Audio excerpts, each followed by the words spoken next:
E aí, pessoal? Bem-vindos a mais um mergulho profundo aqui no Brasil. O mundo da tecnologia. Isso aí, essa semana a gente tem bastante coisa para desvendar. A gente separou as notícias mais quentes pra você. Inteligência artificial, Bitcoin, segurança digital. E até a Apple se metendo em encrenca. Pelo jeito o caldo entrou pra cima deles. Mas antes de a gente começar com as polêmicas, me diz uma coisa. Essa história de que aprender a programar não vale mais a pena por causa da inteligência artificial, acho que é verdade. Teve até um vice-presidente do Google falando sobre isso, né? Ah, sim! O Yossy Matias deu uma declaração que gerou bastante debate. Vi. Ele diz que mesmo com a IA avançando, programar continua sendo fundamental. É como a matemática, né? A gente não para de aprender só porque tem calculadora. Faz sentido. Mas essa história da IA roubar o emprego dos programadores, é só exagero ou tem um fundo de verdade? Olha, a IA com certeza está mudando a forma como a gente programa. Uhum. Mas, na minha opinião, ela não vai substituir os programadores completamente. É, É mais como se a IA fosse uma ferramenta poderosa certo. que ajuda a automatizar tarefas e escrever código mais rápido. Sei. Mas ainda precisamos de humanos para criar e gerenciar esses sistemas. Entendi. Tipo, a IA é a ferramenta, mas quem manda é a gente. Exatamente. Inclusive, surgiram novas profissões com essa onda de IA. É mesmo? Tipo o quê? Engenheiros de prompts, por exemplo. Eles basicamente ensinam a IA a fazer o que a gente quer. Caramba, engenheiro de prompt. Essa eu não conhecia. O mercado de trabalho realmente não para de mudar, né? Pois é. E por isso, as faculdades e escolas técnicas precisam se adaptar. É verdade. Ensinar os alunos a trabalhar em conjunto com a IA. E não só as linguagens de programação, né? Isso.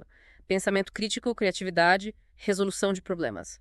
Essas habilidades são essenciais. Concordo. Afinal, a tecnologia não para de evoluir. Falando em evolução, você viu essa nova IA da OpenAI? A Orion. Orion, tava todo mundo esperando um super avanço em relação ao GPT-4, né? Pois é, mas parece que não foi bem assim. O The Decoder publicou um relatório mostrando que os avanços foram menores que o esperado. E qual o problema? Parece que a OpenAI está enfrentando dificuldades para encontrar dados de alta qualidade para treinar a IA. Quer dizer que a inteligência da IA depende da qualidade dos dados que ela recebe. Exatamente. Sim. Se a gente alimentar a IA com informações ruins, ela vai gerar resultados ruins. Nossa, que loucura. Como se a IA fosse um espelho da informação, né? É uma boa analogia. A gente precisa ter cuidado com a informação que alimenta a IA, assim como a gente precisa ter cuidado com a informação que a gente consome. Verdade. E falando em consumir informação, você viu que o Bitcoin bateu recorde de novo. Pois é, ultrapassou os $80 mil. A montanha-russa das criptomoedas não para, né? E dessa vez, o que será que está impulsionando essa alta? Boa pergunta. Vários fatores influenciam o preço do Bitcoin, né? Uhum. A adoção por empresas e investidores, a escassez da moeda, a instabilidade em mercados tradicionais. E, claro, a especulação. Especulação sempre tem, né? Yes. Mas e as empresas que investem pesado em Bitcoin? A MicroStrategy e a Coinbase Global, por exemplo. Elas devem estar comemorando essa alta, né? Com certeza. Mas é importante lembrar que o mundo das criptomoedas é bem imprevisível. É verdade? Uma hora tá tudo em alta, na outra despenca. Exato. E por falar em previsibilidade, que tal a gente falar de segurança digital? Bora. O que você separou pra gente? Os hackers estão usando uma nova tática para evitar a detecção. Sério? Qual? Concatenar arquivos zip. Concatenar arquivos vivo. O que é isso? É como se eles escondessem um arquivo malicioso dentro de um arquivo zip normal. E como isso funciona? Eles pegam vários arquivos zip e juntam tudo num único arquivo. Aí, dependendo do programa que você usa para descompactar, o vírus pode passar batido. Eita, que perigo. E como a gente se protege disso? O antivírus ajuda. Um antivírus atualizado é essencial, ele consegue identificar esses arquivos concatenados. Ufa, menos mal. Mas, além do antivírus, o que mais a gente pode fazer? O bom senso sempre ajuda. Evite baixar arquivos de sites suspeitos. Isso é básico. E fique atento a qualquer atividade estranha no seu computador. Certo, é sempre bom ficar de olho. E falando em atividades suspeitas, você viu que a justiça americana prendeu o cara por trás do maior esquema de lavagem de dinheiro da Dark Web? Ah, você tá falando do Bitcoin Fog. Esse mesmo. Ok. Parece até roteiro de filme, né? Pô, o cara lavou mais de 1 milhão de Bitcoins. Caramba, isso dá quanto em dólares? Na época, era equivalente a 400 milhões de dólares. 400 milhões de... Ele foi condenado a mais de 12 anos de prisão. Ainda bem que a justiça foi feita. Mas essa história me deixa pensando. Como controlar o uso de criptomoedas para atividades ilegais? É um desafio e tanto. As criptomoedas oferecem anonimato e descentralização, o que atrai os criminosos. Entendo. Governos e instituições financeiras estão buscando formas de regulamentar esse mercado. Mas não deve ser fácil, né? Com certeza, é uma batalha constante. E para falar em batalha, a gente precisa falar do Elon Musk. O que ele aprontou dessa vez? A plataforma X dele está testando uma versão gratuita do chatbot EA, o Grok. É mesmo. Parece que o Elon Musk quer democratizar o acesso à EA, hein? Será? Mas me fala, como funciona essa versão gratuita? Ela tem algumas limitações, como o número de consultas por hora, e algumas funcionalidades mais avançadas são exclusivas da versão paga. Entendi. Mas mesmo com as limitações, é uma ótima oportunidade para a galera aqui no Brasil experimentar a EA, né? Com certeza. E imagina só, chatbots que ajudam na educação, na saúde. As possibilidades são infinitas. Mas com a popularização da EA, a gente precisa ficar de olho nos riscos, né? Sem dúvida. A disseminação de notícias falsas, por exemplo. É verdade. E o uso da EA para fins maliciosos. Exato. É preciso ter um debate amplo sobre a EA. Envolvendo a sociedade, o governo, as empresas. Todos nós somos responsáveis pelo futuro da EA. Concordo. E falando em responsabilidade, a gente não pode deixar de falar da polêmica envolvendo a Apple.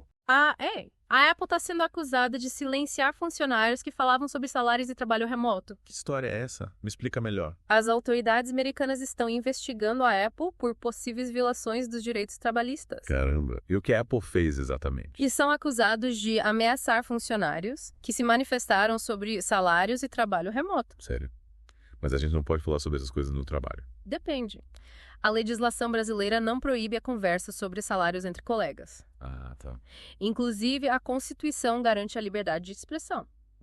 O problema é que, segundo a denúncia, a Apple ameaçou seus funcionários. Entendi. E isso pode dar problema para eles. Com certeza. Ameaçar funcionários configura uma prática antissindical, uma violação dos direitos trabalhistas. Eita. A Apple se complicou legal, então. Pelo visto, sim. E com essa bomba, a gente encerra a primeira parte do nosso mergulho. Mas não desliguem, porque ainda tem muita coisa para discutir. A gente já volta. E voltamos com a segunda parte do nosso mergulho. A gente parou na polêmica da Apple, né? Será que eles pisaram na bola ao tentar impedir os funcionários de discutirem salários? Pois é, a gente estava falando sobre a liberdade dos funcionários de falarem sobre seus ganhos, né? Mas me explica uma coisa. A lei brasileira permite esse tipo de conversa entre colegas de trabalho ou a Apple tem razão em tentar controlar isso? Olha, a legislação brasileira não proíbe explicitamente a conversa sobre salários entre colegas. Entendi. Inclusive, a Constituição garante a liberdade de expressão. O problema é que a Apple ameaçou seus funcionários. E isso sim pode ser considerado uma prática antissindical, uma violação dos direitos trabalhistas. Então quer dizer que, mesmo que a lei não proíba, as empresas não podem impedir ou punir funcionários que discutem seus salários. Isso mesmo. As empresas precisam criar um ambiente de trabalho transparente e aberto, onde os funcionários se sintam à vontade para falar sobre seus salários e outros assuntos relacionados às suas condições de trabalho.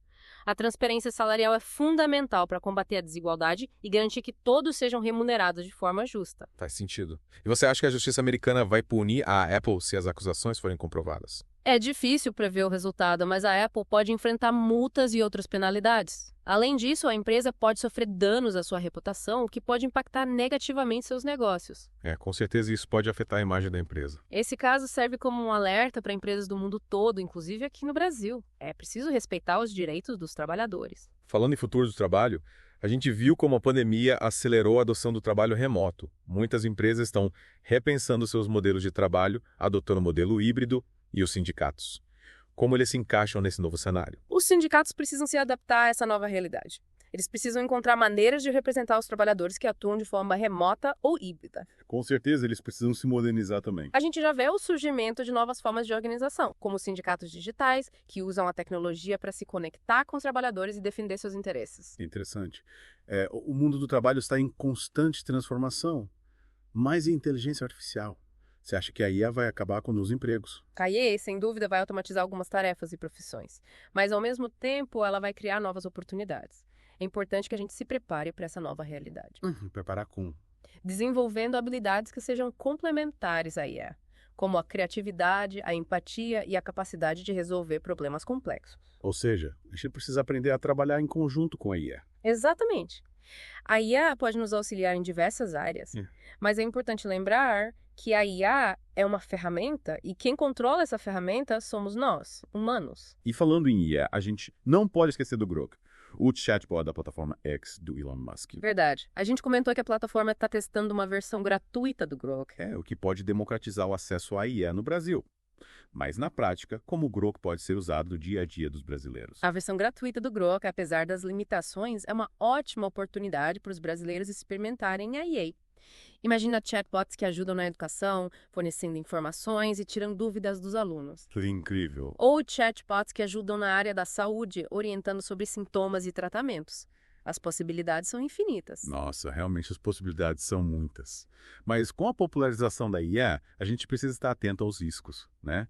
Tipo, a disseminação de informações falsas. Com certeza. A gente precisa desenvolver mecanismos de controle e regulamentação para garantir que a IA seja usada para o bem da humanidade. É importante ter um debate amplo e democrático sobre a IA. Um debate que envolva a sociedade civil, o governo e as empresas. Exatamente. Afinal, o futuro da IA é responsabilidade de todos nós. E já que falamos de responsabilidade, vamos voltar para a polêmica da Apple e discutir um tema que está cada vez mais em alta: a ética nas empresas de tecnologia. O que você acha? As gigantes do Vale do Silício estão realmente preocupadas com a ética ou é só fachada? É fundamental que as empresas de tecnologia, com o poder e a influência que têm na sociedade, ajam de forma ética e responsável. A gente precisa cobrar transparência a respeito aos direitos humanos e um compromisso com o bem-estar social. E como a gente pode cobrar essa postura ética das empresas de tecnologia? É possível fazer alguma diferença? Podemos pressionar as empresas por meio de campanhas, boicotes e outras formas de ativismo. Faz sentido. Podemos apoiar organizações que lutam por uma tecnologia mais justa e ética. E usar nosso poder como consumidores e cidadãos para exigir que as empresas de tecnologia ajam com responsabilidade. Concordo. A tecnologia deve servir à humanidade, e não o contrário. Mas e a cultura das empresas de tecnologia? A gente sempre ouve falar do Vale do Silício como um lugar inovador, mas com práticas de trabalho questionáveis. Essa cultura impacta o mercado brasileiro. O ecossistema de startups brasileiro é muito influenciado pelo Vale do Silício. Muitas startups brasileiras adotam modelos de gestão inspirados no Vale, o que pode ser positivo em alguns aspectos, mas também pode trazer desafios. Que tipo de desafios você está pensando? A cultura de trabalhar longas horas e de estar sempre conectado, por exemplo. Isso pode ser prejudicial à saúde mental dos trabalhadores. A gente precisa encontrar um equilíbrio entre a busca por inovação e o bem-estar dos trabalhadores. Com certeza. Mas e o futuro da tecnologia no Brasil? O que a gente pode esperar? O Brasil tem um enorme potencial na área de tecnologia. É verdade. Podemos esperar avanços em áreas como inteligência artificial, internet das coisas e computação em nuvem. Mas para que esse futuro seja positivo, precisamos garantir que a tecnologia seja usada para o bem da sociedade, promovendo a inclusão digital e a educação tecnológica. E com essa mensagem de otimismo e responsabilidade, a gente encerra a segunda parte do nosso mergulho. Mas não desliguem, porque ainda tem mais. A gente já volta para a última parte do programa com mais novidades e insights sobre o mundo da tecnologia. E cá estamos nós de volta para a última parte do nosso mergulho. Já falamos de tanta coisa, né? Nossa, é verdade. Bitcoin, segurança digital, futuro do trabalho. E até polêmica com a Apple. Poder o que falar essa semana. Mas antes da gente encerrar o nosso mergulho, eu queria voltar no assunto que a gente estava discutindo antes. Qual deles? A cultura das empresas de tecnologia. A gente está falando do Vale do Silício, né? Ah, sim. Daquela cultura de trabalhar sem parar, de buscar resultados a qualquer custo. Você acha que essa cultura é sustentável a longo prazo? Olha, é difícil dizer. A cultura do Vale do Silício tem seus prós e contras, né? Por um lado, ela incentiva a inovação, a criatividade, a busca por soluções inovadoras. Isso é verdade. Mas, por outro lado, essa busca incessante por resultados pode criar um ambiente de trabalho tóxico, com casos de burnout, assédio, falta de diversidade. A gente precisa lembrar que a tecnologia é feita por pessoas, né? Exatamente. E o bem-estar dessas pessoas é fundamental. Com certeza. E você acha que essa cultura do Vale do Silício influencia as startups aqui no Brasil? Ah, com certeza influencia. O ecossistema de startups brasileiro é muito inspirado no Vale do Silício. É verdade. Muitas startups aqui acabam adotando modelos de gestão e práticas que são inspiradas no Vale. O que pode ser bom em alguns aspectos, mas também pode trazer alguns desafios. Tipo o quê? A cultura de trabalhar longas horas, de estar sempre conectado. Essa cultura pode ser bem prejudicial, né? Sim, tanto para a saúde mental dos trabalhadores quanto para a vida familiar. A gente precisa encontrar um equilíbrio entre a busca por resultados e a qualidade de vida. Sem dúvida. Mas, mudando um pouco de assunto, o que você acha que podemos esperar do futuro da tecnologia aqui no Brasil? Olha, eu sou otimista. Acho que o Brasil tem um potencial enorme na área de tecnologia. Eu também acho. A gente tem um mercado consumidor gigante, uma comunidade de desenvolvedores talentosa É verdade. e um ambiente cada vez mais propício à inovação. Mas em quais áreas, especificamente, você acha que o Brasil tem mais potencial? A inteligência artificial, com certeza, é uma área com grande potencial, mas também podemos esperar avanços em áreas como internet das coisas, computação em nuvem, biotecnologia, energia renovável. Nossa, quanta coisa. O Brasil tem tudo para se tornar um líder global em tecnologia, mas para isso a gente precisa investir em educação, pesquisa e desenvolvimento. Concordo. E qual o papel da sociedade nesse processo? O que a gente, como cidadãos, podemos fazer para garantir que a tecnologia seja usada para o bem do Brasil? A gente precisa participar da discussão sobre o uso da tecnologia, cobrar que ela seja usada para promover o desenvolvimento social e econômico do país, apoiar iniciativas que promovam a inclusão digital, a educação tecnológica, o empreendedorismo. É verdade, a gente não pode ficar só assistindo, né? A tecnologia tem o poder de transformar o Brasil. Mas essa transformação precisa ser justa, sustentável e inclusiva. É isso aí. A tecnologia é uma ferramenta poderosa e cabe a nós usá-la para construir um futuro melhor para o Brasil. E com essa mensagem de otimismo e responsabilidade, a gente encerra o nosso mergulho de hoje. Esperamos que vocês tenham gostado da nossa conversa e que as informações que a gente compartilhou inspirem vocês a acompanhar as mudanças no mundo da tecnologia. A FECI encontra no próximo mergulho. Até lá!